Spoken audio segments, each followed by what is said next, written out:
মহাসাগরে বাংলাদেশে একটি জাহাজকে দখলে নিয়েছে সোমালিয়ান জলদস্যুরা। বেশ কিছুদিন ধরে বাংলাদেশি গণমাধ্যমগুলোর উপরে হিড়িক পড়ে আছে সোমালিয়ান দস্যুদের কাণ্ড কারখানা নিয়ে। কারণ এই সোমালিয়ান দস্যুরা কয়েকদিন আগে বাংলাদেশে একটি কয়লাবাহী জাহাজকে আটক করে নেন, ছিনতাই করে নেন বাংলাদেশের সেই কয়লাবাহী জাহাজটিকে। আটকে রাখেন 17 জন নাবিক সহ আরও 3 জন ক্রুজকে।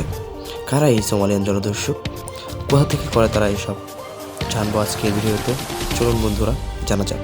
তবে এইসব কিছু জানার আগে অবশ্যই আমাদের চ্যানেলটিকে সাবস্ক্রাইব করুন এবং পাশে থাকা বেল আইকনটি বাজিয়ে দিন। ধন্যবাদ সবাইকে। বিশ্ব বাণিজ্যকে কেন্দ্র করে পৃথিবীর প্রতিটি দেশেই গড়ে উঠেছে বন্দর কেন্দ্র।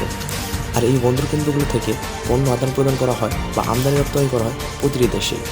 আর এই আমদানি রপ্তানির কাজ ব্যবহার করা হয় অন্যতম একটি পরিবহন মাধ্যম জাহাজ। আর আমাদের এই বিশ্বে অন্যতম প্রধান একটি পানিপথ হলো ভারত মহাসাগর এবং আরব মহাসাগর। আর এই ভারত মহাসাগর ও আরব মহাসাগরের কেন্দ্রস্থল ধরেই গড়ে উঠেছে সোমালিয়ান জলদস্যুদের সাম্রাজ্য। আর এই পানিপথকে কেন্দ্র করেই তারা বিগত কয়েক দশক ধরে করে যাচ্ছে নানা ধরনের অনৈতিক কর্মকাণ্ড। জাহাজ ছিনতাই তাদের মধ্যে অন্যতম একটি প্রধান অনৈতিক কাজ। বিগত কয়েক দশক ধরে তারা এই ধরনের কাজে লিপ্ত আছে। সাগরে মাছ শিকারের নাম করে তারা সাধারণত পণ্যবাহী জাহাজগুলোর উপর নজর রাখেন। যদি কোনো নিরাপত্তা নড়বড় দেখেন তাহলে ঝাঁপিয়ে পড়ে সেই জাহাজের ওপর, ছিনতাই করে নেয় জাহাজগুলো, আটকে রাখেন নাবিকদের এবং নাবিকদের আটকে রেখে বড় অঙ্কের মুক্তিপণের জন্য দাবি করেন। বেশ কিছুদিন আগে বাংলাদেশের একটি জাহাজ এমভি আবদুল্লাহ তারা ভারত মহাসাগর থেকে ছিনতাই করেন এবং সেই জাহাজ থেকে 17 জন নাবিককে আটকে রেখে তারা বাংলাদেশের কাছে বিশাল বড় অঙ্কের মুক্তিপণের জন্য দাবি করেন। তারা এই মুক্তিপণগুলো না পেলে নাবিকদের উপর বিভিন্ন ধরনের অত্যাচার করেন। জানি না ঠিক কাদের ইন্ধনে তারা এই ধরনের কাজে লিপ্ত হচ্ছেন, কিন্তু হয়তো তারা জানছেন না এটা কত বড় অনৈতিক কাজ। হয়তো তারা অধিক লোভের জন্য এই ধরনের কাজের সাথে লিপ্ত হচ্ছে, কিন্তু এই ধরনের কাজের জন্য হারাচ্ছে হাজারো প্রাণ, হারাচ্ছে হাজারো সাধারণ নাবিক।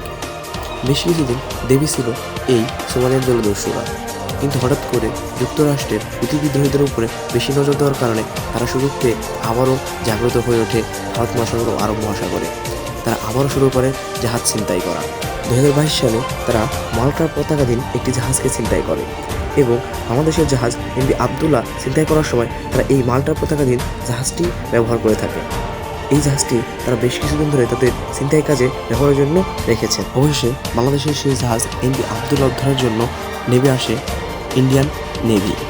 তারা টানা 2 দিন অপারেশনের মাধ্যমে উদ্ধার করে বাংলাদেশ 17 নাবিক এবং আটক করে 35 সোমালিয়ান জলদস্যু।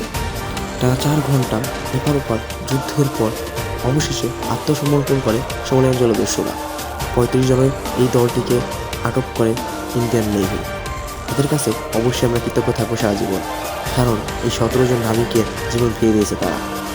একদম সিনেমেটিক উপায়ে উদ্ধার করেন বাংলাদেশের 17 নাবিককে এবং ইন্ডিয়ান নেভি এটা জানান দিলেন যে অবশ্যই ভারত মহাসাগর থেকে কোনো জলদস্যুরা কোনো জাহাজকে ছিনতাই করতে পারবেন না। কড়া হুঁশিয়ার দিয়ে জানিয়ে দিলেন যে অতটাও সম্ভব নয় ভারত মহাসাগর থেকে কোনো জাহাজকে ছিনতাই করা। ইন্ডিয়ান নেভির চক্ষু দক্ষতার কারণে আজ 17 নাবিক সুরক্ষিত এবং তাদের নিজেদের ঘরে ফেরার আশা দেখছে। কিন্তু বিগত বছরগুলো খেয়াল করে দেখা যায় প্রতি বছরে এই ধরনের জলদস্যু আক্রমণ বেড়ে চলেছে ভারত মহাসাগর এবং আরব মহাসাগরে। বিশ্বের প্রতিটি দেশের মানুষের জান ও মালের নিরাপত্তার জন্য প্রশাসনের নিরাপত্তা নজরদারি বাড়িয়ে দেওয়া উচিত।